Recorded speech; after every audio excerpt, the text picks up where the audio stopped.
Assalamualaikum warahmatullahi wabarakatuh. Teman-teman, ini ada pidato yang sangat luar biasa dari Bapak Presiden Prabowo Subianto di Kongres tingkat tinggi D8 di Mesir, teman-teman.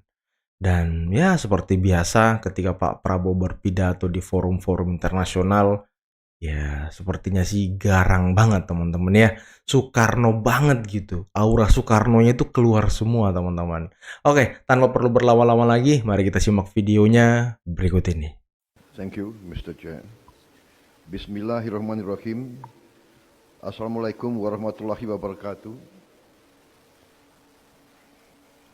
His Excellency Abdel Fattah el-Sisi, President of the Arab Republic of Egypt, Honorable Heads of State and Governments of the D8 organization, Ambassador Isiaka Abdul Qadir Imam, Secretary General of the D8, distinguished guests of honor of the D8, His Excellency Mahmoud Abbas, President of the State of Palestine, His Excellency Najib Mikati, Prime Minister of the State of the Republic of Lebanon, His Excellency Ali Asadov, Prime Minister of the Republic of Azerbaijan, His Excellency Hussein Brahim Taha, Secretary General of the OIC, His Excellency Ahmed Abdul Gait, Secretary General of the League of Arab States, the distinguished representative of the United Nations. Thank you, President Abdel Fattah el-Sisi, for the warm welcome and generous hospitality given to us, the delegates to the D8 Summit 2024. I also commend the Secretary General of the D8 for his effective leadership in guiding the summit. In a world often shaped by the few, this summit highlights our collective power as a transformative force. We must realize that the D8 indeed holds immense potential. Together, the D8 represents the third largest economic bloc globally, with a combined GDP of $4.81 trillion in 2023. PricewaterhouseCoopers predicts all D8 member countries will rank among the 25 largest economies by 2050. Another vast potential that we often forget is our common maritime resources. With access to major oceans of the world, such as the Atlantic, Mediterranean, the Indian and the Pacific Oceans, all the 8 countries are uniquely positioned to harness the benefits and the resources of the blue economy. This is a very strategic collaboration.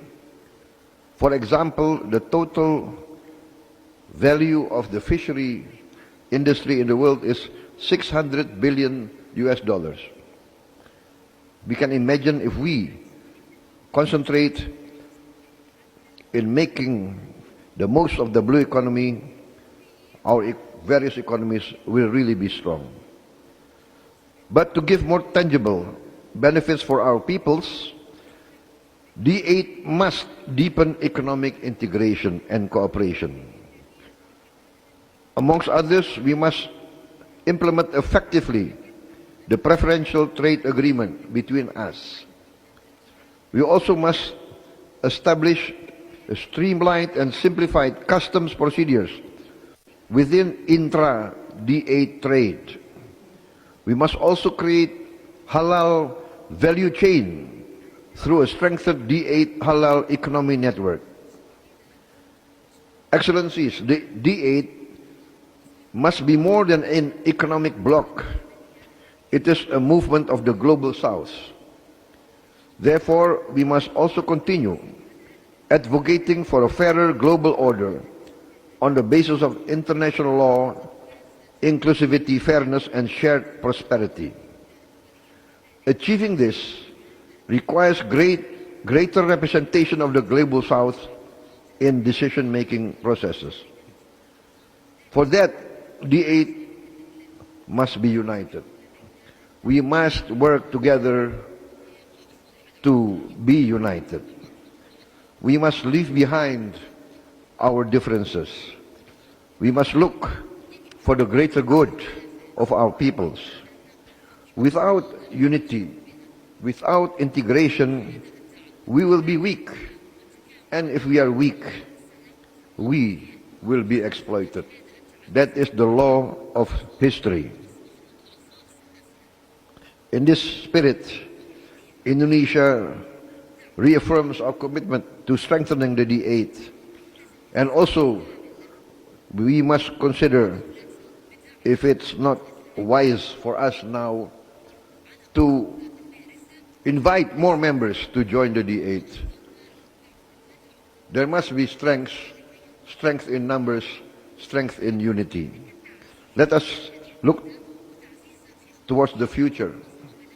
Let us learn from the present. Once again, we must learn from the geopolitical situation that's happening around us now. Without unity, without overcoming our differences, we cannot be strong. We say that we support Palestine, but if we are weak, how can we support Palestine? Therefore, Excellencies, let us harness our collaboration. We must drive economic growth. We must work to achieve industrial and technological strengths. And we must make the Muslim world a prosperous world, overcoming poverty. Let us unite to make the D8 a catalyst for positive change, to be a champion for the aspirations of the Global South and for the Muslim Ummah. As Indonesia prepares to face the future, we reaffirm our steadfast commitment to this shared vision.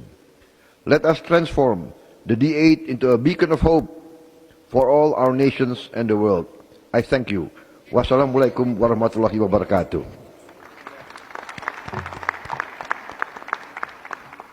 Nah, teman-teman, itulah tadi pidato yang sangat luar biasa dari Bapak Presiden Prabowo Subianto di Kongres tingkat tinggi D8 di Mesir. Ya, bisa kita lihat bersama apa yang disampaikan Pak Prabowo, apa yang ditekankan oleh Pak Prabowo, apa yang menjadi fokus utama Pak Prabowo di dalam Kongres ini, teman-teman ya. Dan semoga apa yang diinginkan, apa yang diharapkan oleh beliau bisa tercapai.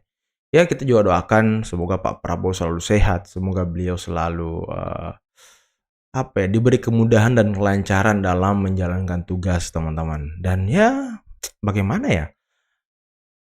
Abah yang kemarin selalu digadang-gadang untuk menjadi Sekjen PBB katanya, untuk diutus ke Timur Tengah menyelesaikan Perang Dunia Ketiga, untuk menyelesaikan konflik di Palestina, seperti yang selalu dikatakan oleh siapa teman-temannya, saya lupa namanya, yang ibu-ibu itu yang suka nge-tweet di X dan selalu juga menyerang Presiden ke-7 Republik Indonesia Bapak Joko Widodo. Ya, kita lihat saja teman-teman ya, bagaimana kelanjutan politik di Indonesia dan bagaimana kebijakan-kebijakan baru dari Presiden Prabowo Subianto yang tentunya langsung menyentuh lapisan masyarakat. Oke teman-teman, mungkin cukup sekian dulu video kali ini. Jangan lupa like, subscribe, dan share videonya. Akhir kata, billahi taufiq wal hidayah. Wassalamualaikum warahmatullahi wabarakatuh. Bye-bye.